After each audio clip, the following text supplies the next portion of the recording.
right, we have a CBS Game of the Week preview with Penn State and Michigan State. Both teams trying to get right. Let's start with the Penn State side of things, losing an absolute heartbreaker at home to Indiana, giving up arguably, probably the catch of the year. I can't stop thinking about it even now. Sitting here at 3-6, and then Michigan State also sitting at 3-6. They're coming off of a loss to Minnesota. Both of these teams, the losses were close, coming off a 3-point loss in both of those respective losses. Both teams are 0-6 in Big Ten play since starting the season 3-0 in non-conference play, and neither program has ever started 0-7 in conference play.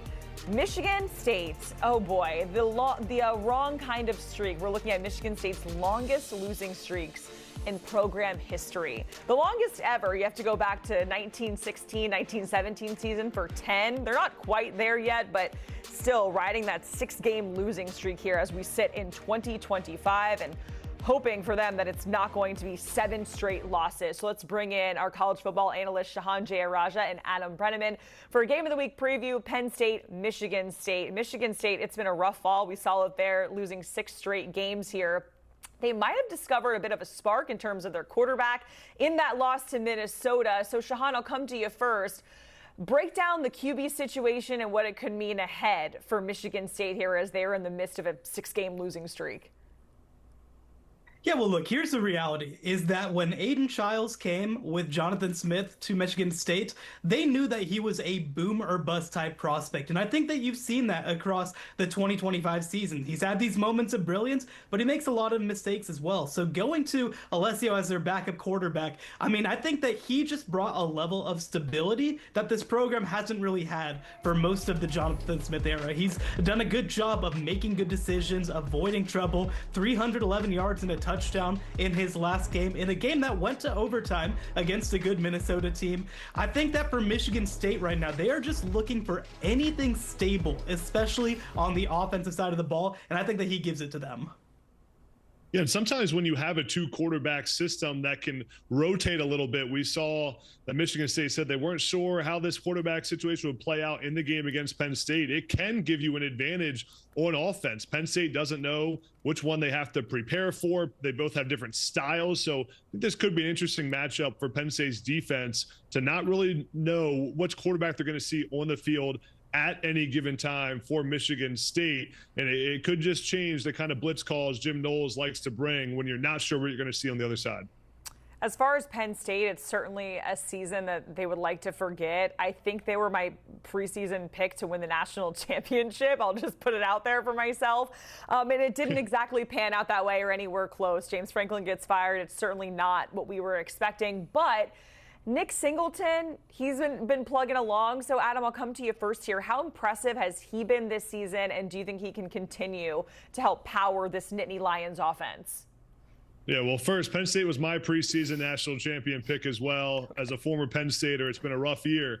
But there's still some games to play, and there's a ton of talent on this Penn State roster. Maybe no one quite as talented as Nick Singleton has been. And Nick Singleton's season has been really a lot like how Penn State's overall season has been.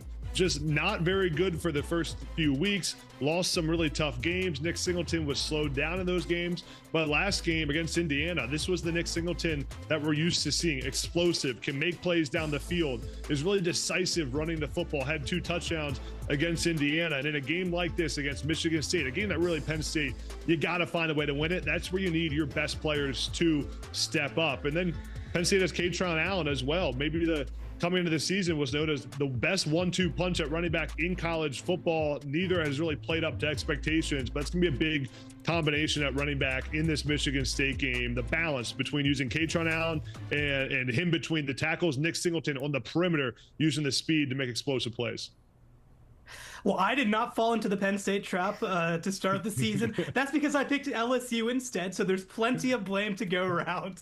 But I think that Nick Singleton is such a dynamic player, and especially like they mentioned in that game against Indiana, you see the explosiveness. I think that for Penn State, especially since Drew Aller has gone out, they have lacked that component. They haven't been able to put up yards and points in a hurry. Well, this is the kind of game and kind of matchup where you really lean on the guys who can change the game game in an instant. Nick Singleton was the #1 running back coming out of school in 2022. He and Katron Allen, like you saw on the graphic, one of the best combos in Penn State history, both in contention to potentially compete for the highest yardage of any Penn State running back in history. And this is a program that puts out some really, really good running backs. So while Katron Allen is more of the 4 to 5 yard consistent kind of back, Nick Singleton is that dynamic game changer who potentially could change a game just like this one, especially against a Michigan State defense that has not been very good against the run. Yeah, and Adam, my alma mater is Florida, so it's obviously been a tough year on that front as well. Tough year. Yeah, so my alma mater. Don't ask me about Baylor right now. Oh, yeah, okay. All of our alma maters, all of our title picks, absolute trash. And with that, we want to get a prediction because we're great at that, right? Adam, who's going to win? Yeah, I think Penn State wins this game by a wide margin. I got Penn State 31, Michigan State 14. Penn State running the ball behind those running backs we just talked about, Nick Singleton and Katron Allen. It'll protect their quarterback, Ethan Grunkmeyer, who will be able to hit some shots down the field. When you have that run game, it really allows a young quarterback to be comfortable. Then on Penn State's defense, Zane Durant, Deni Dennis Sutton, there's too much talent on that front seven for Penn State, for Michigan State to be able to keep up on this one. So I think it'll be close for the first half, but Penn State pulls away.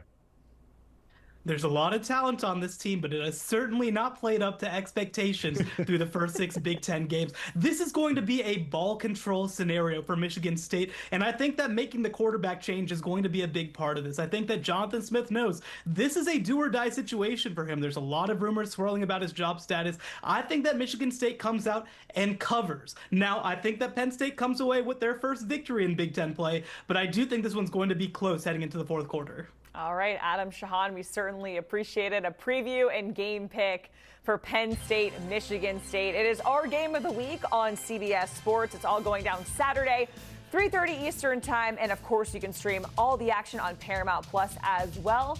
More HQ coming up after the break.